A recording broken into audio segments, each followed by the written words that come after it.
जिला प्रभारी श्री डीपी भारती जी, हाथरस के लोकप्रिय सांसद श्री राजवीर सिंह दिलेर जी, अहमदाबाद से श्री प्रदीप सिंह गुड्डू जी, विधान परिषद सदस्य चौधरी ऋषिपाल सिंह जी, जिला पंचायत अध्यक्ष श्रीमती सीमा उपाध्याय जी, नगर पालिका परिषद की अध्यक्ष श्रीमती श्वेता चौधरी जी,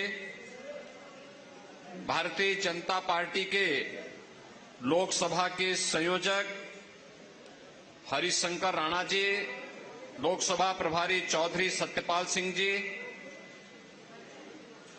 और आप सबके चिरपरिचित चेहरा उत्तर प्रदेश सरकार के मंत्री और हाथरस लोकसभा सीट से भारतीय जनता पार्टी के लोकप्रिय प्रत्याशी श्री अनूप वाल्मीकि प्रधान जी, हमारे सहयोगी दल राष्ट्रीय लोक दल, अपना दल और अन्य सहयोगी दलों से जुड़े हुए हमारे अध्यक्षगण और उपस्थित हाथरस के सभी प्रबुद्धजन, बहनों और भाइयों,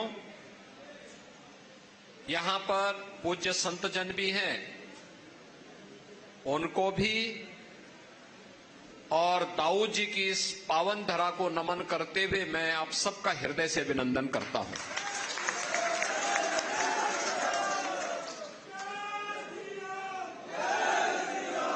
ये धरती हाथरस हमारे ब्रजमंडल का प्रवेश द्वार माना जाता है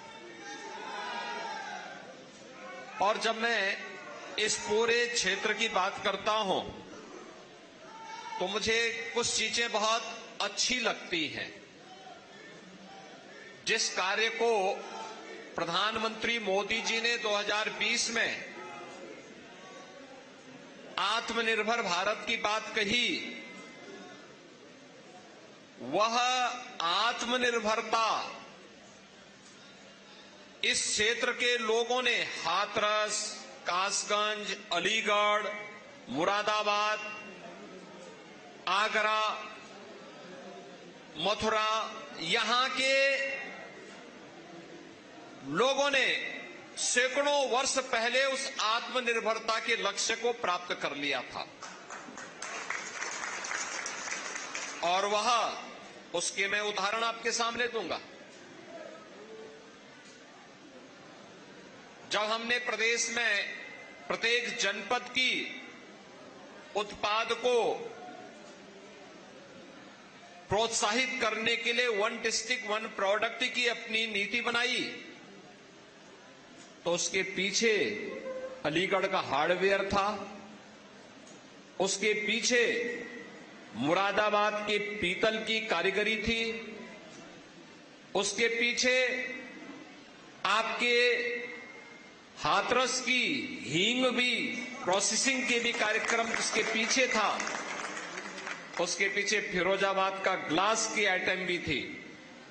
ये सभी चीजें थी, यानी हस्तशिल्प और हुनर हमारे डीएनए का हिस्सा था और यहां पर आत्मनिर्भरता के लक्ष्य के माध्यम से सामाजिक स्वावलंबन का जो उदाहरण यहां के आपके पूर्वजों ने प्रस्तुत किया, वो अत्यंत अभिनंदनीय है। मैं उन सबको भी नमन करता हूं। बहनों और भाइयों, ये प्रबुद्ध सम्मेलन है। इसमें धर्माचार्य भी हैं, शिक्षक भी हैं, चिकित्सक भी हैं, अधिवक्ता भी हैं, व्यापारी भी हैं, अलग अलग तबके से जुड़े हुए प्रबुद्ध जन हैं जो समाज के अलग अलग तबके को नेतृत्व देते हैं।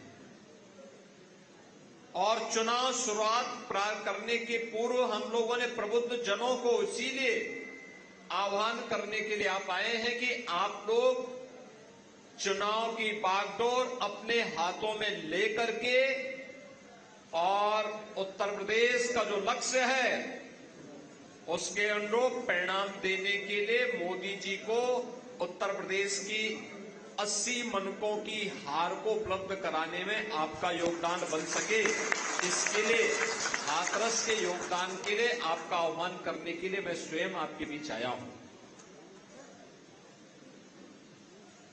आपकी अपनी भूमिका है। आप समाज की मान्यता को, उनकी राय को एक आवाज देते हैं, उन्हें अपने ओपिनियन के माध्यम से प्रभावित करते हैं, उनका मार्गदर्शन करते हैं। और इसलिए जिम्मेदारी आपके ऊपर है कि आपने बदलते हुए भारत को देखा है, आपने नए भारत का दर्शन किया है। ये भारत जहां पर 2014 के पहले की अराजकता भी आपने देखी है और 2014 के बाद एक भारत श्रेष्ठ भारत, जहां सुरक्षा भी है तो समृद्धि भी है, जहां पे आजीविका है तो आपकी आस्था को सम्मान भी है।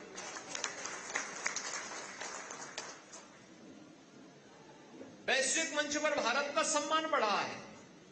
आज दुनिया के अंदर भारत का सम्मान बढ़ा है, तो ये सम्मान भारत के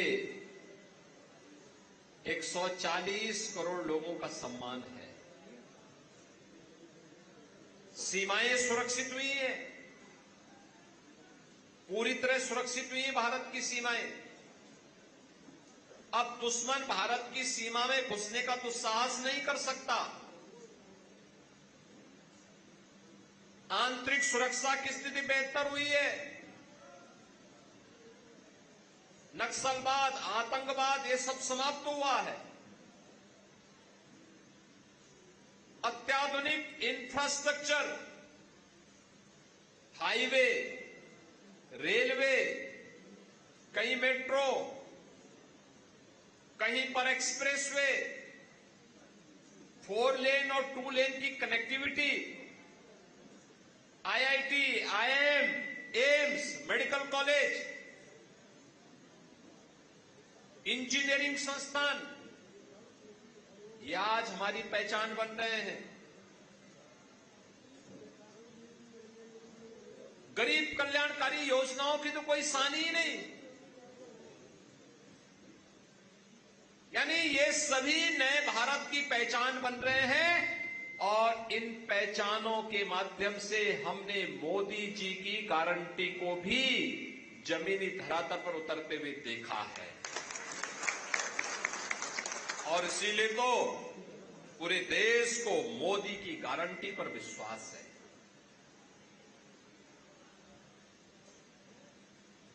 ये मोदी जी की गारंटी क्या है? ये मोदी जी की गारंटी सर्वांगीण विकास की है, विकसित भारत की है। और उस विकसित भारत के लिए, जिस विकसित भारत में बिना भेदभाव के हर व्यक्ति, हर समुदाय, हर जाति के लोगों को पूरा सम्मान मिले, आगे बढ़ने का अवसर मिले, बेटी हो या व्यापारी, दोनों को समान रूप से सुरक्षा की गारंटी हो, जहां पे अराजकता नहीं बल्कि कानून का राज हो, जहां जातिवाद नहीं, परिवारवाद नहीं, जहां पर सबका साथ और सबके विकास के माध्यम से समाज के प्रत्येक तबके को शासन की योजना का लाभ मिल सके, उस प्रकार की व्यवस्था विकसित भारत की परिकल्पना का आधार है। और विकसित भारत के सपने को साकार करने के लिए आज हम सब आपके बीच में आए हैं। ये चुनाव फैमिली फर्स्ट बनाम नेशन फर्स्ट के बीच में है, जातिवाद बनाम सबका साथ और सबके विकास के बीच का है। ये चुनाव तुष्टीकरण बनाम भारत की आस्था के बीच का चुनाव है। और इसमें हम सबको देखना है, जो लोग अराजकता पैदा करते थे, कर्फ्यू लगाते थे, दंगा करवाते थे, सत्ता फिर उनके हाथों में आएगी, या दंगा मुक्त, कर्फ्यू मुक्त एक सुरक्षित वातावरण देने वाली प्रधानमंत्री मोदी जी के नेतृत्व की उस सरकार में जिसने बिना भेदभाव के शासन की योजना का लाभ लोगों को प्रदान किया है। कोई सोचता था यह देश 1947 में आजाद हुआ, लेकिन 2014 तक इस देश की बड़ी आबादी ऐसी थी जो राशन के लिए तड़पती थी। आज मोदी जी के नेतृत्व में 80 करोड़ लोगों को फ्री में राशन की सौगात मिल रही है। करोड़ों लोग ऐसे थे जिनके पास सिर ढकने के लिए छत नहीं था। आज मोदी जी के नेतृत्व में, बहनों और भाइयों, मोदी जी के नेतृत्व में 4 करोड़ परिवारों को सिर ढकने के लिए छत प्राप्त हुआ है। प्रधानमंत्री आवास योजना का लाभ मिला है। किसी परिवार में कोई गरीब बीमार हो जाता था, लोग तरसते थे, क्या होगा, कहां जाएंगे, गंभीर बीमारी हो गई तो पूरा परिवार तबाह हो जाता था। लेकिन आज देश के अंदर 60 करोड़ लोगों को 5 लाख रुपए की स्वास्थ्य बीमा का कवर प्रधानमंत्री आयुष्मान भारत योजना के अंदर उपलब्ध हुआ है। देश आजाद हो गया, लेकिन लोगों के घर में बिजली नहीं पहुंची थी। 2.5 करोड़ लोगों को फ्री में बिजली के कनेक्शन उपलब्ध कराए गए। 10 करोड़ परिवारों में फ्री में रसोई गैस के कनेक्शन उपलब्ध कराए गए। यही है मोदी की गारंटी। बिना भेदभाव के न जाति देखी गई, न पाति देखी गई, न क्षेत्र देखा गया, न भाषा देखा गया। यही है सबका साथ और सबके विकास का वह भाव जो वास्तव में भारत का दर्शन है। जो लोग आज भी मोदी जी पर उंगली उठाने का प्रयास कर रहे हैं, वे भारत के विकास के अवरोधक हैं। वे विकसित भारत के मार्ग के बैरियर हैं। हमें उस बैरियर को हटाना पड़ेगा और मोदी जी के नेतृत्व में एक सुरक्षित और समृद्ध भारत की परिकल्पना को साकार करने के लिए हम सबको कार्य करना होगा। और इस दृष्टि से चुनाव महत्वपूर्ण है। इन चुनावों के लिए पब्लिक को बताना, क्योंकि यहां पे तीसरे चरण में चुनाव होंगे और तब तक गर्मी भी चढ़ चुकी होगी। और बहनों भाइयों, उस समय हमें किसी भी प्रकार की प्रवाह के बगैर मोदी जी के नेतृत्व पर विश्वास करते हुए भारतीय जनता पार्टी और सहयोगी दलों ने जिन्हें भी अपना प्रत्याशी बनाया है, उन प्रत्याशियों के पक्ष में अपना एक एक वोट पोल करने के लिए आम जनता जनार्दन को तैयार करना है। और ये हाथरस की तो अपनी पहचान है। दाऊ जी की तो भूमि है ही, साथ साथ हींग की खुशबू देश के अंदर भी जा सके, वहां तक पहुंचाने के लिए अनूप वाल्मीकि को भारतीय जनता पार्टी ने इसलिए अपना प्रत्याशी बनाया है। ये पार्टी के व्यवस्था का एक हिस्सा होता है। आज कोई एक प्रत्याशी है, कल नया प्रत्याशी आ सकता है। श्री राजवीर सिंह दिलेर वर्तमान में सांसद हैं और मुझे बहुत अच्छा लगा वे आज अपना आशीर्वाद प्रदान करने के लिए इस मंच पर आए हैं और अनूप वाल्मीकि को आशीर्वाद देने के लिए। एक सहज सरल चेहरा, आज से नहीं अपने पिता के समय से। उनके पिताजी श्री किशन लाल दिलेर जी बहुत सज्जन आदमी थे। कई बार आपका आशीर्वाद उन्हें प्राप्त हुआ और उन्होंने लगातार अपनी सहजता और सरलता के कारण इस पूरे क्षेत्र को प्रतिनिधित्व किया। अपनी इस विरासत को आगे बढ़ाते हुए श्री राजवीर सिंह दिलेर ने उसी कार्यक्रम को आगे बढ़ाया। लेकिन पार्टी के कार्यकर्ता के रूप में पार्टी का आदेश आया कि नहीं, इस बार एक नया प्रत्याशी वहां पर आएगा, आपको पार्टी में दूसरे कार्य के साथ जुड़ना है। वे उसी निष्ठा के साथ लगे हैं और मुझे प्रसन्नता है कि श्री राजवीर सिंह दिलेर आज यहां पे हमारे इस कार्यक्रम में मंच पर आए हैं। मैं उनका हृदय से अभिनंदन करता हूं। मेरी आप सबसे अपील है कि किसी भी लोकसभा क्षेत्र के प्रत्याशी के लिए चुनाव के दौरान, क्योंकि श्री अनूप वाल्मीकि को प्रत्याशी हम लोगों ने इस समय बनाया, इससे पहले वो सरकार में मंत्री थे और मंत्री होने के नाते मैं उनको पूरे प्रदेश में दौड़ाता था कि भाई देखो, पर कभी पूरब में, कभी पश्चिम में, कभी बुंदेलखंड में, कभी मध्य क्षेत्र में, अलग अलग क्षेत्र में, भाई जिले जिले जाओ, जनता की समस्या का समाधान करो, पब्लिक के लिए कार्य करो। पूरी निष्ठा के साथ कार्य करता रहा, पूरी ईमानदारी के साथ कार्य करता रहा, एक एक प्रोग्रेस रिपोर्ट हमें उपलब्ध करवाता था। और लोकसभा चुनाव का जब जैसे ही घोषणा हुई और उनके नाम की घोषणा हुई, वे आपके बीच आ रहे होंगे, समय दे रहे होंगे, और ये संभव नहीं हो सकता कि एक एक घर में जा सके, एक एक घर में, एक एक परिवार के घर में जाकर के इस समय चुनाव के दौरान कठिन होता है, क्योंकि इसी दौरान उनको अपना एनओसी भी लेना होता है, इसी दौरान उनको कार्यालय की व्यवस्था भी देखनी होती है, संगठन की व्यवस्था के साथ जुड़ना होता है, ढेर सारे कार्य होते हैं। और इसलिए इस समय आप में से हर एक व्यक्ति को अनूप वाल्मीकि बनना पड़ेगा, नरेंद्र मोदी बनना पड़ेगा। जैसे मोदी जी के नेतृत्व में पूरा देश चुनाव लड़ रहा है, ऐसे ही इनके प्रतिनिधि के रूप में घर घर जाना पड़ेगा और घर घर जाकर के आप सभी प्रत्याशियों, सभी जनता जनार्दन से अपील करें कि वे मोदी जी के नेतृत्व में भारत को दुनिया की सबसे बड़ी ताकत बनाने के लिए एक विकसित भारत, आत्मनिर्भर भारत, ग्लोबल लीडर भारत, एक ऐसा भारत जो दुनिया का पिछलग्गू न बने बल्कि दुनिया जिसके पीछे पीछे चले, उस भारत को बनाने के लिए मोदी जी को तीसरा कार्यकाल देना आवश्यक है। मोदी जी के तीसरे कार्यकाल का मतलब पहले 3 वर्ष में भारत दुनिया की तीसरी बड़ी अर्थव्यवस्था बन जाएगा और भारतवासी की गौरव की बात होनी चाहिए। और इसके लिए अनूप वाल्मीकि के लिए यहां पर आपको एक एक घर में जाना पड़ेगा और ये तभी हो पाएगा जब आप सभी एक एक परिवार को मतदान करने के लिए प्रेरित करेंगे। एक एक व्यक्ति को तैयार करना है और ये जिम्मेदारी आपकी है। बूथों को संभालना आपकी जिम्मेदारी है। हर प्रकार से एक एक व्यक्ति को जो जिस क्षेत्र में है, धर्माचार्य अपने स्तर पर अपने अभियान को आगे बढ़ाएं, संगठन को उनकी जानकारी दिला दें।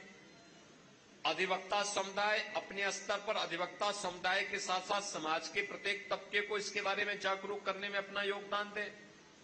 शिक्षक समुदाय अपने तरीके से, चिकित्सक समुदाय अपने तरीके से, व्यापारी समुदाय अपने तरीके से, समाज का प्रबुद्ध जन अलग अलग तरीके से अगर इस कार्यक्रम के साथ जुड़ता है, कोई कारण नहीं कि श्री अनूप वाल्मीकि भारी बहुमत से विजयी बनकर के एक नए रिकॉर्ड के साथ देश की संसद में पहुंचेंगे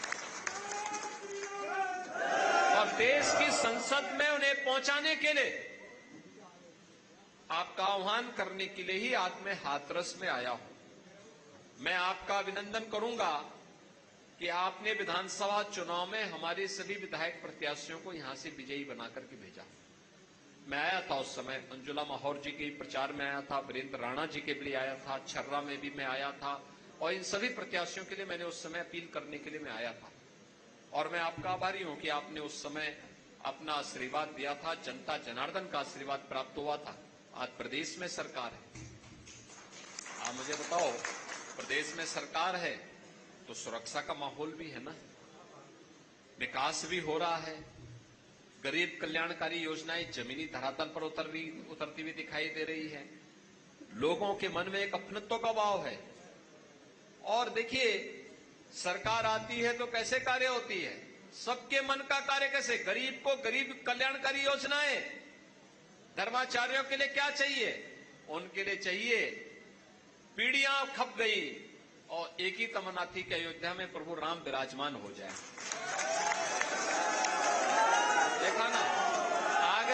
रामलला, जिसके लिए पीढ़ियां तरस रही थी, उस कार्य को आगे बढ़ाने का काम हुआ।